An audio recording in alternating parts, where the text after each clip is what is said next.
Some people's minds are trapped by the dogma of religion. Others are trapped by the dogma of science. These are all one group owned by the same people. They have rewritten your history and given you a false timeline, and this was done within the last 100 years. By removing the coven law that governed names, they were able to stretch your timeline by using the same images of the same people. What happened in Babylon wasn't a mystery, it was simply removed. By renaming hieroglyphs and altering the definitions of words, they altered your concept of what the word meant. They altered your concept of what heaven, God, and other words are, and then gave you religion to discredit all of it. I believe had Kennedy lived, he would have warned us about what the royals and the priesthood had done. He caught on to Rothschild's company store system, and then he caught on to the Bilderberg.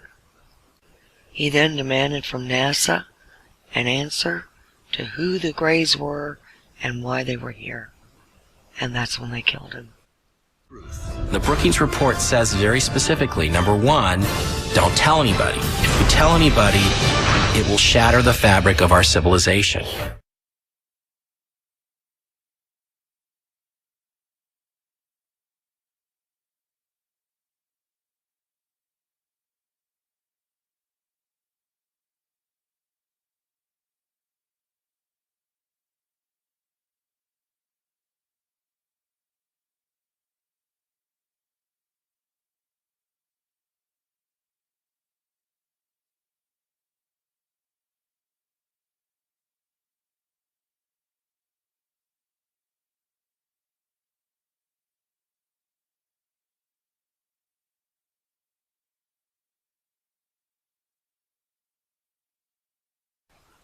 His common name was Alexander, and the story went he was experimenting on mankind, and the father of the branch of man said he had no right to do this, and this launched a war for the souls of mankind on earth.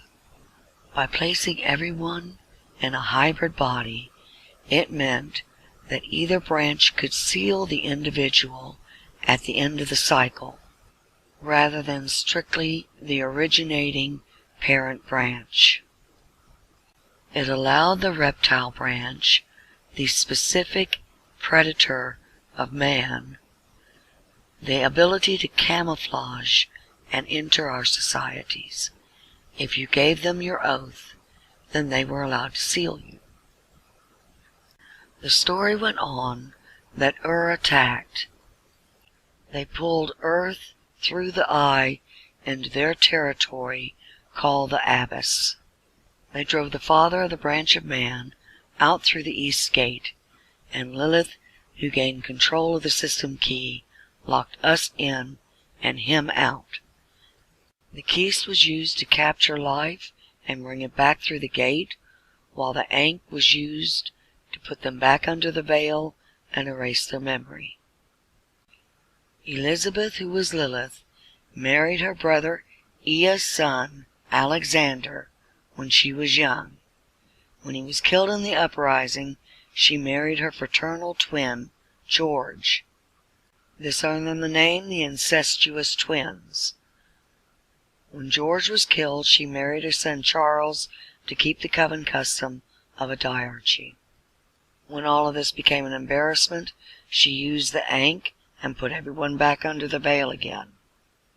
This is why it was known that the Coven Age created all religions, and that they were called snake worship because they were the branch of Set, whom the Sumerian called An, and the Hebrew and Muslim called Solomon. In every single coven, from Buddha to Christ, the follower becomes incorporated, which gives silent consent for them to seal you at the time of the division of the families. Niflheim is not the name of a race. It means reanimated body. Lilith is queen of the Moloch. Set is the origin of cube worship. Both the El and the Moloch are the two offspring branches of Set, and this is in the Coptic record. Set An became Satan. Asgartha tunnels and hollow earth are just a pretty myth. You're dealing with the underworld. Their purpose is to add you to their ark. The illusion is that you're dealing with a species of man, whether it's the Nephilim, GFL, or Jesus. This is what Set looks like in the astral. He eats his share of the division of the families. This is the war between Satan and God.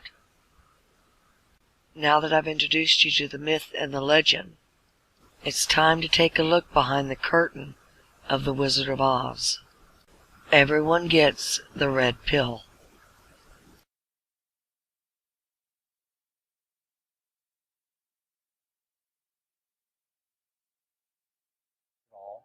When I was talking with the gentleman from Belcom, and we were discussing the lie, everything he was telling me was different from what we were being told was the truth. And at one point I asked him, I said, man, you guys, you lied about a lot, didn't you? And instantly he said, no, we didn't lie about certain things. We lied about everything. None of it was true. There are only three locations: heaven, the abyss, and the underworld. The abyss is negative space. It is a binary system fueled by the black sun, home of the Sith Lords and demons, which are beings of negative polarity.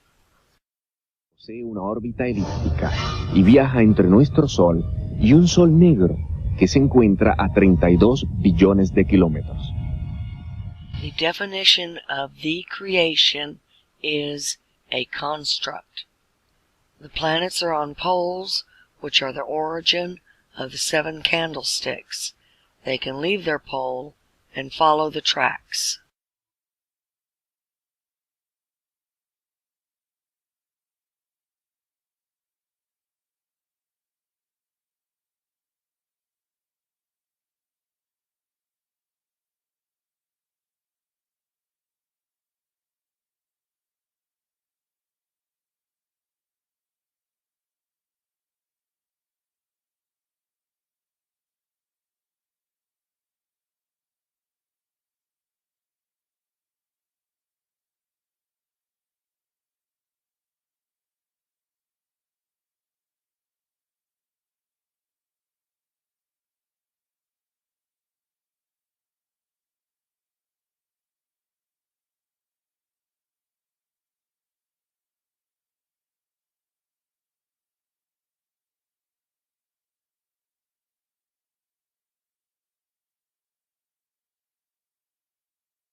You don't see the planets as they really appear.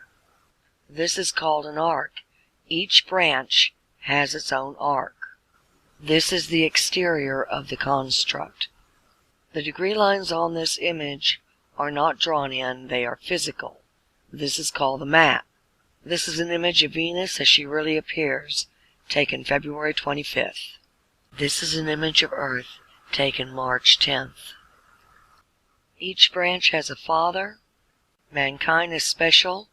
because it is the only branch whose specific father is God. The seal is a device.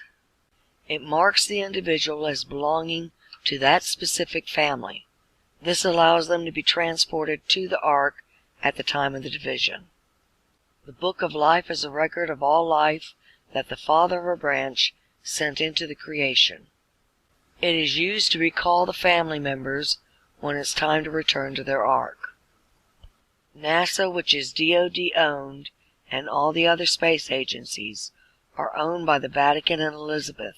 They do not tell you you're in the abyss because they are owned and operated by the Sith. It is coven law that each coven must identify itself with a registered coven symbol, which is called a sigil. The vector symbol is the sigil of the Sith Lords, which are the 7 system lords. These are the 7 candlesticks of Baal. 3 dots represent the 3 kings, the 3 Ptolemies, Saturn, Jupiter, and Mars. The Vector, NASA's official logo. If you've ever looked at NASA's official logo, both their official insignia and their official seal, you'll see that the most prominent object in the seal is a red swooshing object. They call that the chevron or the vector. If you ask NASA's public affairs office, this symbology is featured so heavily in their insignia and seal, they'll give you what really amounts to the standard facile cover story for the unilluminated. They'll tell you that that is a representation of a hypersonic wing design from the 1950s, which was the time the logo was created. Not exactly the case. Someone might want to ask the Russian Federal Space Agency, Roscosmos, that was formed in 1992, why they chose that same logo. And while you're at it, you can go ask the Chinese, who formed their space agency in 1996, why in the world they're using a hypersonic wing design from the 1950s as their official logo. Then you can ask the Japanese, the South Koreans, Taiwanese, Malaysia, Mexico, Iran, all of these countries, even Bulgaria. They all utilize the vector symbology in their space agency logos for their national space agencies. It gets even deeper. You can go look at the individual manned program patches for NASA. The Mercury program, for example, a blatant use of covert symbology. In every logo dealing with the Mercury program, you'll see what looks like a number 7 in their logo. And again, NASA's official story is that they put this number 7 there so that they could pay homage to the original 7 Mercury astronauts. Kind of forgetting the fact that only 6 Mercury astronauts actually flew into space, because number 7 never did. Deke Slayton had a heart problem, so he didn't get to go up. So there were only 6 Mercury astronauts. Yet there's a 7 in every single logo. That's in the official mission or official program insignia for Mercury, as well as the 6 individual mission patches carry this logo. And it carries on to the Space Shuttle program. If you look at the Apollo logo has a big letter A in it. At least that's what they want you to believe, but it's not. Again, that's just a simple way of explaining away the inclusion of this vector symbology in the logo.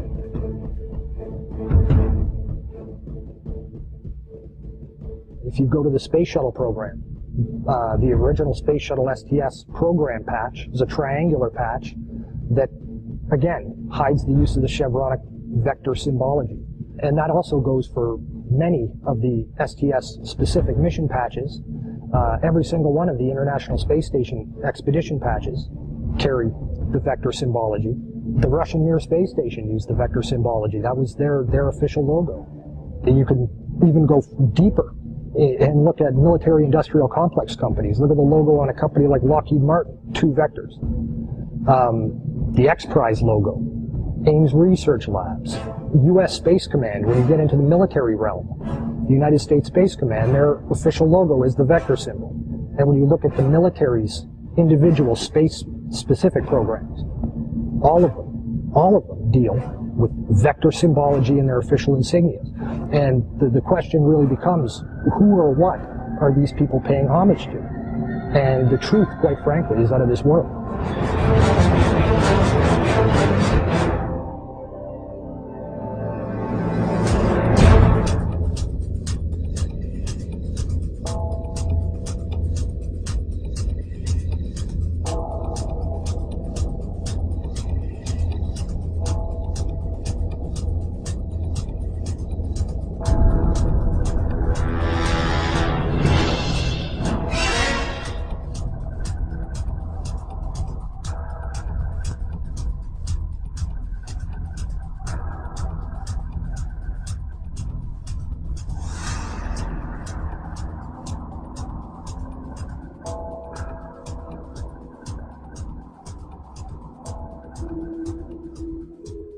This painting, entitled The Madonna with Saint Giovannino, was made sometime during the 1400s. The artist's name is not known, but at first glance you can notice a UFO shape in the sky to the right side of the Madonna. If you were to see the original full-size painting, you would see the object clearly. Looking at the enlargement, you can see a man and his dog standing and looking up at the object. However, this painting has something else being depicted. On the left side of the painting, you see the sun and some vector-like objects seemingly flying from or toward the sun. Perhaps this artist was trying to tell us something. In another painting of the Madonna, made by a completely different artist, the unusual patterns of the sun and the vector-like symbols have also been added prominently on the Madonna's cloak. You can see the same symbology on this painting as on the one before. This time, however, there is no UFO object to be seen anywhere in the sky. This footage was taken over Mexico City in 2002. There were many other videos and photographs taken of this same type of object, clearly resembling the shapes as seen on the visor of the astronaut, on the moon, and depicted in the 14th century paintings of the Madonna and Child. There is probably a larger story behind the vectors, but it is very unusual this symbology has been adapted by all the United States and foreign space agencies, especially enemies like Iran and others who are also making missions to the moon. This is an image of the Sith at the sun. They had complete control of planet Earth. No mortal man could fight them back. Any who didn't comply were killed. They owned the corporations which ran the sciences and education. And this is how they were able to lie about the true nature of space. There's no inside structure. Is it hollow? Yeah, there's only a surface. There's nothing inside. Is the sun actually, do you believe, combusting in on It's itself? not burning anything. There's no fusion in the sun. That's well understood. Prove it. Yeah, well, there's just not the way to prove that there is any. It's only in the flares that you get fusion. That's why all the X-rays. The flares, the arcs, and the X-rays, and the microwaves, and whatever result of fusion in the arcs. There's no fusion in the sun. They don't know how the sun works. Why do you, what's special, how does the sun make light? It's a transformer. Transforms from some other dimension. It's not burning anything. It doesn't have to. It's a converter. Of what? I don't know. Nobody knows. But that's what it does. That's the only thing it can do, because that's how everything works. Transforming from another dimension? Yeah, you could say it's taking energy from another dimension, counter space. There's no energy, actually. You can't, most of it you can't even measure in outer space or see. You can't see. No, you can't see the sun in free space. So the sun is not visible in outer space? Not in free space. It's only invisible when gross matter becomes involved, like the Earth's atmosphere and envelope and the surface of the moon or whatever. That makes the light. Otherwise, there is no light. You can see the moon, you can see the Earth, but you can't see the sun or you can't see the stars. But you can see the planets and the satellite. Right. You can see material objects, but you cannot see the sources of light. There is no light until there's a material object. To reflect on. So that means there's no time delay. So the whole time delay thing is meaningless. It doesn't take light years. There are no light years because there's no light. So that means that the light you see from the distant stars isn't 4 million years old. It could be only minutes old. It could be instantaneous. All the theories collapse when you can't see the stars in outer space. Lilith put a firewall around the black sun in order to hide it from our view. It also hid the Eye of Horus and the Papal Key, which is their gate. The stolen mat is wrapped around Anne's Ark. The EM field is not a protection. It is an AI net Ra put around us to hold us captive. It is the origin of the Smith program, the holographic sky. NASA represents it on patches as an electron field surrounding Earth. The Greeks called it the 12 Ethers. This is not a camera lens. The rings are always on the side of the sun. The poles are inside, not outside, and when it's in motion, the planets go right off the screen. These are called the masts of polarity. Their purpose is to divide polarity among the populations. The negative polarity is drawn to the left mast. The positive polarity is drawn to the right mast.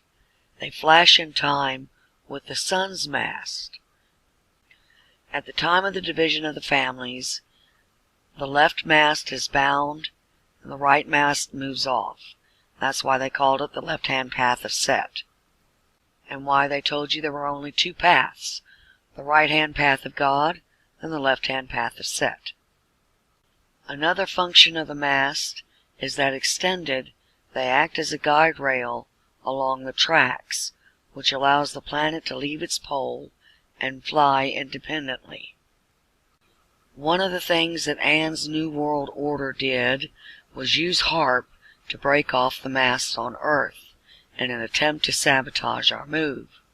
God and the Allied forces worked around this by repairing what could be repaired and bringing in a tow. Earth is shown at the top of our pole, which is called being T'd. We were in T- countdown to leave the pole that held Anne and the Asgartha tunnels.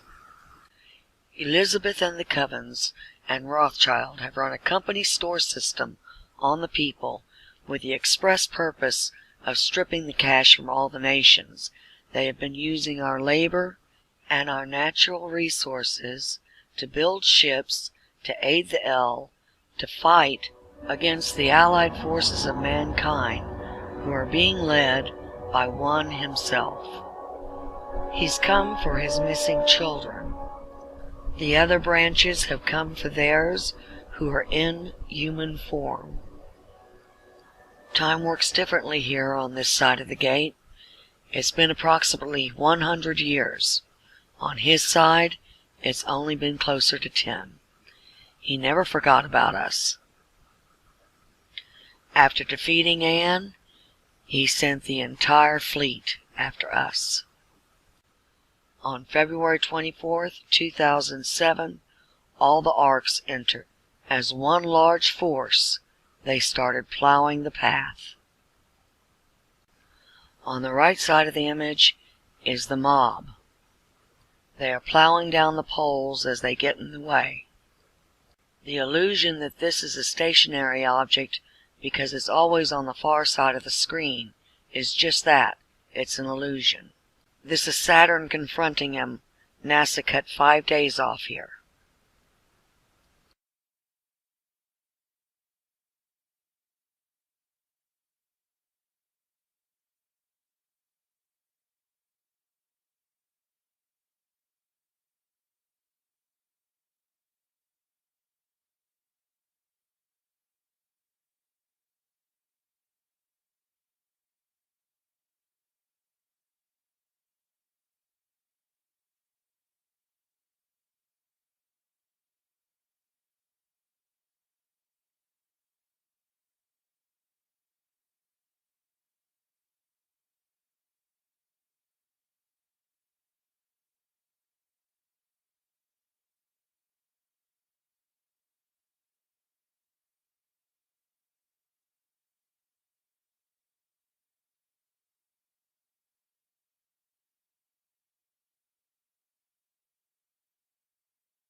Every branch has a father, but it is God personally who is the specific father of the branch of man. While the banksters were openly stealing homesteads by the use of covert means, which is punishable by the death penalty, he continued to plow forward. The covens use a dual name system. AT&T was taught as Ann, Tiamat, and Tamil. The UN is Uranus Neptune. It's owned by Elizabeth and Rothschild. It is a Vatican charter. And while the Vatican and the Rabbinate Council worship God El, he was showing them who God really was. And while the rest of the planet had no idea any of this was going on, Elizabeth, the Vatican, the Freemasons, the Illuminati, they had direct contact with the 7 system lords. And unlike the majority of people, they knew these are called demons because they are the negative polarity. The Wraith, the Archons, and the Ili, which are the El, are in the Coptic record. They were known as brain parasites, the Wraith were symbiotes, and so were the Archons. They require hosts, they feed on humans, and Elizabeth and the priesthood offered their followers and all of humanity as a food source. And she and the covens have been implanting humanity, and this is how they've taken over. Everyone that went to a Bilderberg meet became implanted.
At the front of the mob are 2 planet ships conjoined.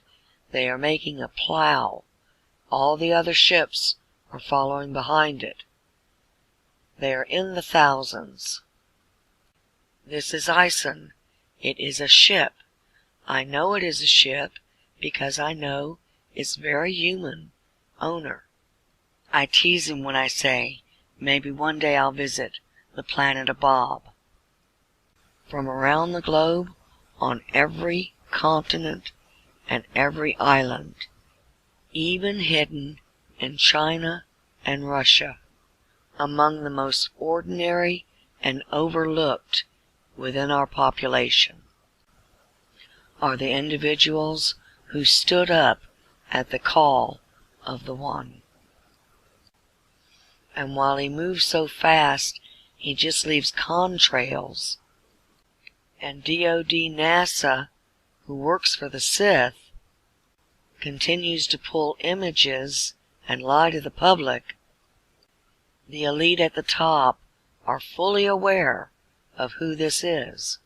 And when the mob arrived, they hit Mars and gave it a coma. They hit the Niflheim moon base.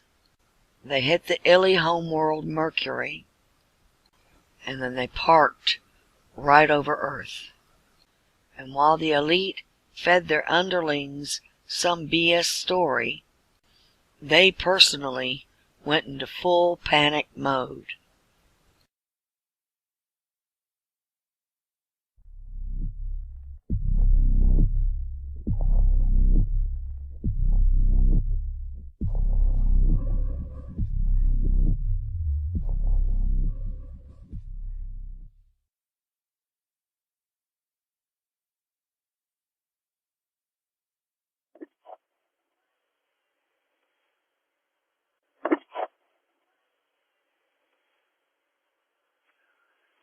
My name is Dr. Eric Norton, and I have worked as an outside consultant for the NSA and NASA for going on 12 years now.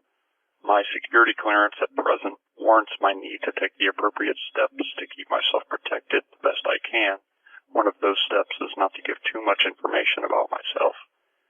What I can tell you is that I have worked as an outside consultant on many projects led by our government, the U.S. government, including with, more recently, the Meteoroid Environment Office, or MEO, which is involved in several research projects with installations located throughout North America. The underlying goal of these projects is to gain a better understanding of the meteoroid environment so that the MEO environment models can be improved.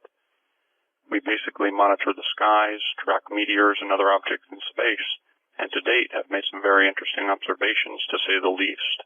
Some very chilling observations, in fact. Observations that, if revealed to the public, would not only change the game forever, and we're not just talking the breakdown of all religions and a total overhaul of everything we've ever known about the universe and space, but we are talking the breakdown of society itself.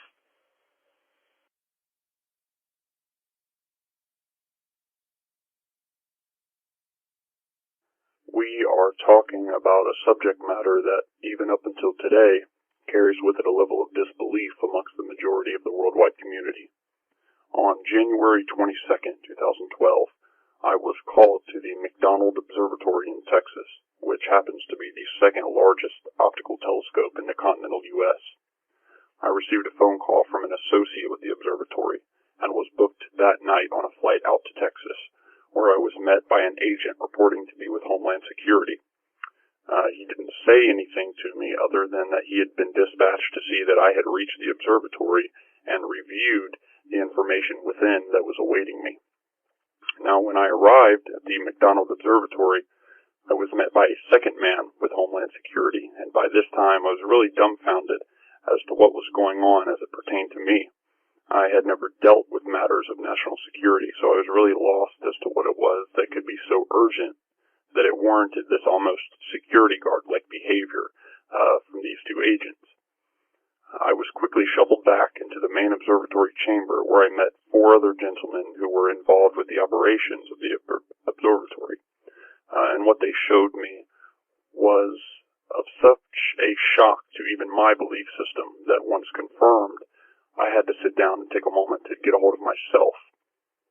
What I saw, I can best explain in my own words as an array of massive three-dimensional black structures in space, in straight-line formation, advancing in the direction of planet Earth.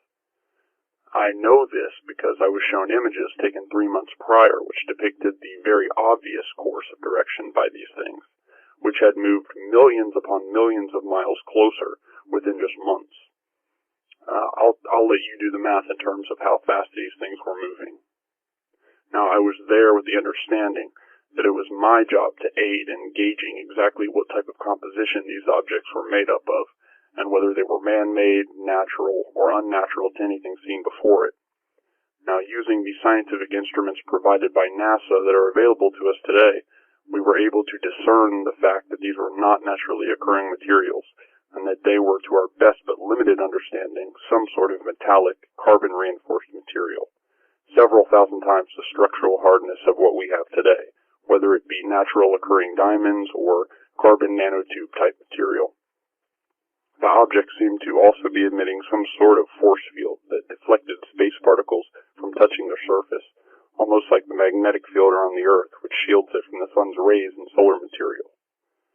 The objects were getting so close that with our telescopes we could see the structural features of these things in high detail. They were shaped in the best way I can describe as a three-dimensional L-shaped craft. I use the word craft loosely, as we do not know if these things are piloted or vehicles at all in the strictest sense. All we knew is that they were moving, and moving fast. By January 2013, the objects had been tracked to about 200,000 miles past the planet Mars. Once they reached this point, almost instantaneously the objects vanished from our telescope lenses. I mean, completely vanished, and as if they had activated some sort of invisibility shield at the flick of a switch. That's the best way I can describe it. We couldn't see them on any form of radar we have, or any other visual medium available. We were left scratching our heads, and by this time, I knew that the upper echelons of the U.S. government were worried about these things because I was under a constant 24/7 guard by Secret Service agents who kept a close eye on me every single day since late 2012. I did not go home, go to the grocery store, or wake up in the morning without the reality of knowing that I was being watched. Some very powerful, high-up people were keeping an eye on me and the work that we were doing regarding these objects. Although I was never told about this, it was obvious with what I saw going on around me and the personnel involved. So for nearly the entire year of 2013, we watched the skies in disbelief of what had occurred. We didn't know what was going on or where these things were. According to my calculations, these things would have been so close to us by now that we would have no problem seeing them in the night sky had they stayed visible to us. But as I said, we didn't know whether they were still coming in their recorded direction or if they had simply left the solar system altogether. We just didn't know enough to gauge what was going on and what these things are really here for. I was sent home awaiting orders to continue my work if needed, and for some 6 months I did not hear so much a phone call regarding the situation. It wasn't until all of this commotion regarding the government shutdown, particularly of all the space surveillance projects, that I made some calls to see what was going on. Sure enough, what I had feared the most had been confirmed after I contacted a close friend whom I had worked with confidentially on this project at the McDonald Observatory. I asked him what was going on, and was there something to all of these space monitoring programs being shut down, including NASA, and was there cause to worry? My colleague sounded extremely unnerved when I spoke with him. At one point it was almost as if he was trembling in his speaking, and I asked him, what is going on here? It was then that he told me that the objects had reappeared and had positioned themselves behind the moon. The blackout of all space monitoring programs was essential to keeping the lid on what had happened. I did not speak with my colleague long due to the fact that he was not supposed to be speaking with anyone and was risking even his own life even calling me back. But what I do know is that these objects reappeared sometime earlier this month and positioned themselves in a circular type alignment which allowed them to dock to the backside of the moon or just above the backside of the moon so as to remain virtually invisible to sky watchers. The things are up there, and they're just beyond our view of sight when we look up at the moon. We don't know what they are doing, or what they're going to do. We do know that there have already been fluctuations in Earth's gravity field and the gravity field which links the moon to the Earth. These things are stationary, and they are at this very moment sitting behind the moon. No movement, no radio signals, no nothing. We are at a standstill as to what will happen next, or if these things will suddenly reveal themselves. It also calls into question just what it is we think about the moon, and is there a reason these things chose the moon to begin with to migrate to? You also take into account the recent ballistic Topol mission launch led by Russia, which was witnessed from space by Italian astronaut Luca Parmitano after having seen a strange afterglow above the Earth which looked like a missile contrail. The thing that is strange about this is that the Topol missile uses solid fuel as propellant, so it cannot have been the dump that the astronauts saw. I'm not sure now what caused the cloud, but it's clearly associated with the missile itself. Now couple that with the recent shutdown of NASA and the furlough of 98% of its employees and the shutdown of the International Space Station's live feed, and I think you can start to get the picture. They're definitely hiding something, and I've done my best to describe what that is here today.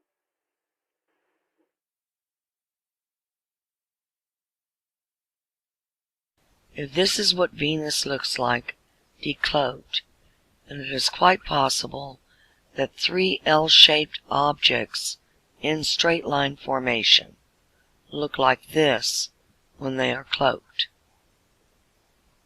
One of the key targets was the firewall and the Sith. This is also the location of the Papal Gate. One of the weapons being used is called a gust bomb. As one launches, the other is retrieved.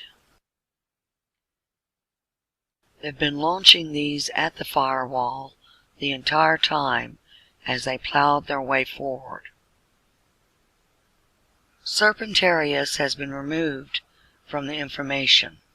Much has been altered, including the north, south, east, and west direction. It was taught that the 13th sign only arrived at the end of the cycle. On its back it carries the pit. As I watched, the pit formed on time. It then slowly moved into our area, and while people were saying this large object, thousands of times the size of any planet, was Herculobus or Nibiru, we knew it was the filter, which is called the pit. It arrived on time with Serpentarius. NASA lies when it calls these lines on these graphs the armatures holding up the disk. That is just quite simply not true. Everyone awake was watching the cube ships and the other ships fighting in and around the sun with massive weapons fire that NASA continuously calls lens flares. The East Gate was the main prize. It is the doorway to our domain, and Lilith had broken it. The One repaired it, and it started to open. By October, it appeared that the Greys lost the Earthship Prometheus, and it became stranded and abandoned at the Eye. As it continued to open while the fight continued, people on Earth started reporting 3 suns. One of the funnier tales, for which I have no images, occurred at this time. The Father of Man, whom you will meet in person, is an old salt. After all, he built this place. I had been openly talking about what I was seeing and what was removed from books, and Ra, who was working openly with the military, set spies on me. And while I was pointing to one area of space, and their spies were reporting this back, the Father of Man took a crew and snuck around behind them, and he caught Ra by surprise at the sun, and he drew the image of a skull on the sun, which completely freaked Ra out. And it still leaves me laughing because it reminds me of this.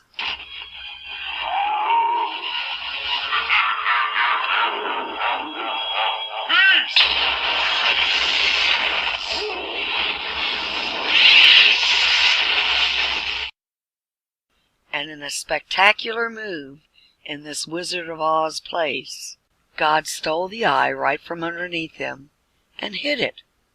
And as of January, the eye was no longer seen at the sun, and no one questions why NASA's mysterious lens flares have suddenly cleared up. The pit continued to move to its final position, and by February it was in place in front of the sun. There are a number of planet ships protecting us now, but 2 in particular are in orbit with us. They are maintaining a defensive stance against the Sith at the sun. The key to spotting them is to watch for the light flashing from their mast.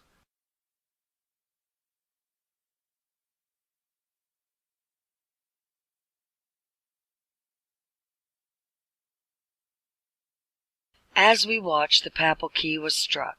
The top node was blown off. Contrary to what we've been told about space, you could see a visible fire and smoke. It remained burning for quite some time. The 2 nodes at the bottom are masked. This destroys any hope that the Covens had of escape.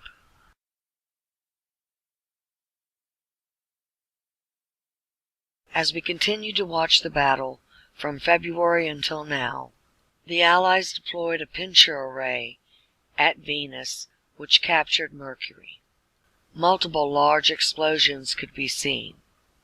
One beam from Venus struck the top of the Earth pole, while a beam from the Sun struck the bottom, and the Allies docked Venus and Mercury's planet ships together. And they remain in this position, huddled in a corner. As we watched the changing images, we saw the mob's image change to the image of a hand. We could see that it had grabbed something, and it appeared to be a head grabbed by the throat. It was not till NASA labeled it that we saw that it was Saturn. And this is when we knew that Saturn had been captured. We then noticed that a gust bomb was poised in front of Jupiter with the mob behind them. Neither were moving. And this is when we knew that all the enemy forces had been captured and held still for our move. Meanwhile on Earth, the one was holding Earth in a gamma burst, which has a high vibratory rate. This served multiple purposes.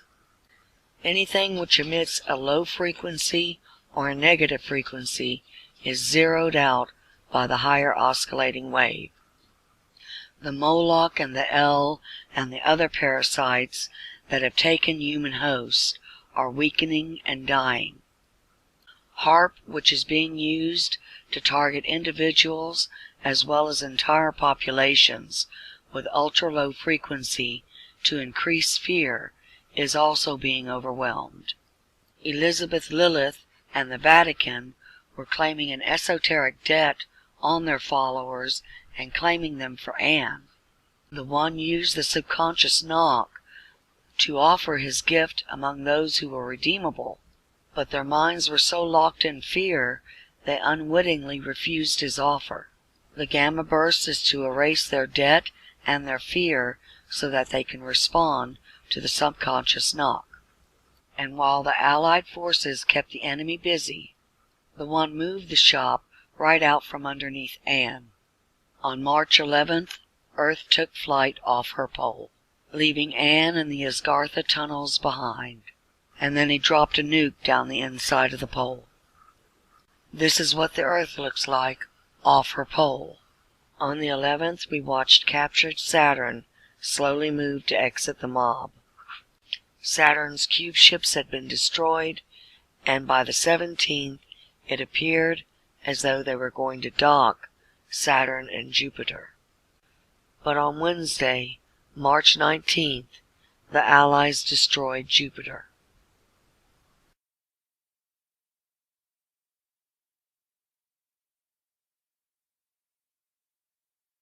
Mars was run to the same corner with Venus, where the same pinchers extended and the same explosions occurred. Mars is now docked with Venus and Mercury. By the 21st, all debt owed to Anne had been wiped out. He has completely lost his share of the division of the families. They will now turn full attention to Earth. The only debt left is owed to mankind, not just because of the slaughter they had done, but because the covens and their priesthood had offered their followers up as a source of food and a source of host, which allowed the invaders to present as men and spiritually enlightened beings, when in fact all of them were the branch of Set, and their purpose was to get oaths and vows so that they could seal people at the time of the division of the families without informing people of what that meant, or that they had been sealed without their conscious, knowledgeable consent to any other branch other than man.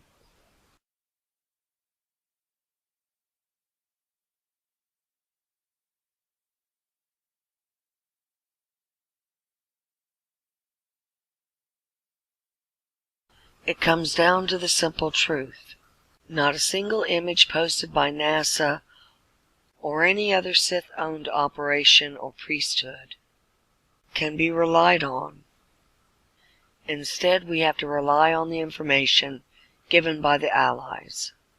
And they say we do not see the planets as they really are, and that this war is between God the One and Satan, and God just one.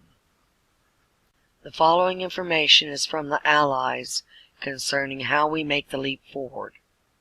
I will still be using some of the NASA images for lack of anything better as representation. The Allies are parked above us. They are not invading aliens. Nibiru is not going to cross. You are not going to die. They are moving you out of the abyss. The Allies say the first thing they will do is rotate Earth to the horizontal position for the purpose of flight. All electricity worldwide will be cut off. In the early morning hours, all life that is good will be given the call. This unplugs them and they wake up and stand up out of their body. This is when the veil lifts and all memory returns. The holographic Skynet will have a hard time keeping up with the roll. This gives the appearance that the sun, which was already rising, falls backwards below the horizon again. As you look to the opposite side of the sky, you will see the net is open inside the dome, and all life on Earth is racing for the doorway there. You are drawn to the positive mass to polarity, and from there you're transferred to the arcs. The seal, which was your choice, determines what arc you go to.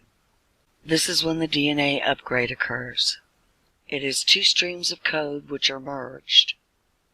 One stream is provided by you as you come in, the other stream is provided by the arc. Your mind and your body are altered depending on what branch you chose. You exit the transporter in an incorruptible body suitable to that branch. For instance, if you chose Brahma, you leave that portal as a sentient race of bull. Only those sealed by the One, who is God, go to the ark of man and exit the transport as men. This is why your choice of who sealed you was important. Under the law of free will, only you can correct your choice. Because of the deliberate sabotage, the One says he has never seen so few men's names written in his book of life. This is a staggering loss of children, even the indigos. Every time he went to seal his people, the subconscious mind removed his seal, because of an oath or vow given to another branch that their conscious mind wasn't even aware had been extracted from them. In order to be sealed by mankind, you have to choose mankind and be sealed by the father of the branch of mankind, who is God. It is only because of these hybrid bodies that we are in that this choice exists. Under normal circumstances, only the father of each branch may seal their own children. Because you are human, you may make a choice. The Allies say they can evacuate all of Earth in under 10 minutes. This is when the net closes again, and then they draw the negative mast. The One will skin the El and the Moloch out of their host bodies. Unwitting followers can be redeemed, but the hierarchy at the top knew full well who they made the blood pact with and why. They are true sociopaths. They enjoyed the slaughter and the profit they gained. They are unredeemable. This is the end of the company store system of Babylon, which is run by the covens of Azazel under the acronym alias New World Order. The law is nothing of the old may go forward, and this will never happen again. Everything that is evil, corrupted, poisonous, and non-beneficial is drawn to the negative mast. It is transferred to the pot, which is then towed to the pit. The dome is completely cleaned out. The law is nothing evil or corrupt may go through the gate. After they are towed to the pit, he comes back and he tows Earth. As one group, we exit through the gate. On the other side of the gate are laurel whorls, whorls of green life and great beauty. Once there, Earth's mat is renewed. It goes through the same translation and upgrade. There is a large party with all of the families, and we call this the gathering. After that, mankind settles down on the renewed Earth, and the fifth book of life starts.